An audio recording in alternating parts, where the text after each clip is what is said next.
Welcome to The Explainer. Today we're going to break down something that is absolutely crucial for India's future, and probably for your career too. A roadmap for navigating the next decade of artificial intelligence. Right now, India is at this massive crossroads. The choices we make literally in the next few years are going to define the entire next decade. It's going to determine whether AI leads to a massive boom or a pretty serious bust for millions of professionals. Okay, let's really get into this, because the stakes, they couldn't be higher.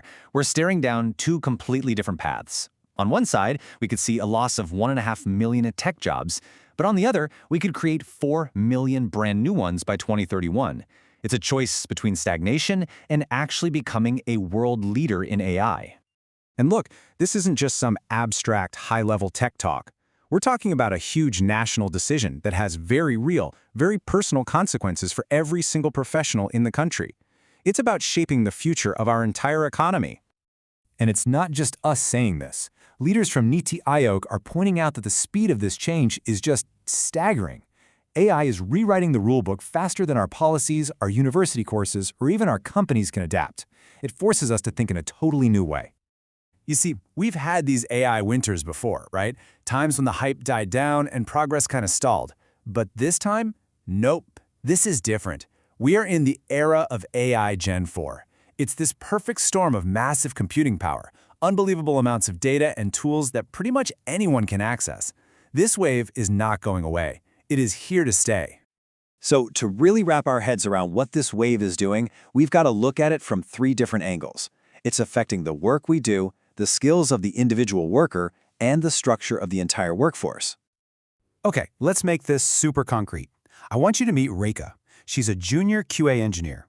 Her main job, the stuff she does every day, like designing test cases, well, those are tasks that AI can now do and do them incredibly fast. This puts her specific job, as it is today, on a path to becoming, well, redundant. So this really puts jobs into one of 3 buckets right now. You've got the redundant roles, like Rekha's, where AI automates the core tasks. Then you have evolving roles. This is where most people are. Think data architects or developers who now have to work with AI. And then the really exciting part, brand new, emerging roles that we couldn't have even imagined before, like an ethical AI specialist. And what's happening to individual jobs? Well, it's having a ripple effect across entire companies. AI is making everyone so much more productive that it's actually flattening out the old corporate pyramid. We're seeing fewer layers of management, projects moving way faster, and much leaner, more agile teams. All right, so the upside here is huge, massive, really. But, and this is a big but, the risks are just as big if India doesn't move with a sense of extreme urgency and a single unified plan. We're really at a tipping point. Okay, I want you to just sit with this number for a second. 60%. That's the percentage of jobs in India's formal sector that could be automated by 2030. It is a massive number that just shows you the scale of the challenge we're facing. And at the very same time, our innovation engine is starting to sputter. Just look at this. India's share of global AI patents has actually dropped a lot. We're innovating less, which is not where you want to be in a tech revolution. On top of that, we've got a major talent gap. For every 2 AI jobs available, we only have 1 skilled person to fill them. Demand is double the supply. And you know what? That gap is only expected to get wider. And this might be the toughest pill to swallow. We're actually losing our experts. We have a net negative talent migration. That means more of our AI pros are leaving the country than are coming in. We're bleeding the very talent we need most right now. Okay, so that's the problem. It's a big one. So what's the solution? How do we flip this story from a cautionary tale to a success story?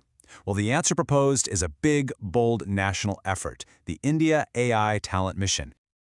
The whole thing rests on 3 big ideas, 3 main pillars. First, we've got to teach AI fluency everywhere, from schools all the way up to universities. Second, we have to turn India into a talent magnet, a place where the best AI minds in the world want to be. And third, we need a massive skilling engine to retrain the millions of people who are already in the workforce. Now, you can't build a strong house on a weak foundation, right? So these pillars need 2 critical things to support them. We need shared, open-source data and models for everyone to innovate with. And we need the raw computing power to actually build and train these powerful AIs. All right, that's the big picture for the country. But what does all this mean for you, for your career? How do you take this massive national plan and turn it into your own personal roadmap? Let's zoom right in. There's this fantastic quote from AI expert Andrew New, and it really gets to the heart of the mindset you need right now. He said, AI won't replace people, but people who use AI will replace people who don't. The threat isn't the machine, it's being the person who doesn't know how to use it. So look, the key takeaway is that your job probably isn't just going to vanish, it's going to transform. A perfect example is a data architect. Before, their job was all about data modeling. Now, it's about designing systems that can power AI models and building the pipelines to train them. The whole focus has shifted. And out of this evolution, we're seeing these brand new, super exciting jobs pop up that honestly we couldn't have even imagined a few years ago. Quantum ML engineers, AI marketing specialists, even AI for AI research scientists who are literally building the next generation of AI. This is the new frontier of careers. So here's where we land. The map is there, for the country and for you personally. The path from disruption to incredible opportunity is actually laid out pretty clearly. So really, there's just one question left for all of us. Will we choose to lead?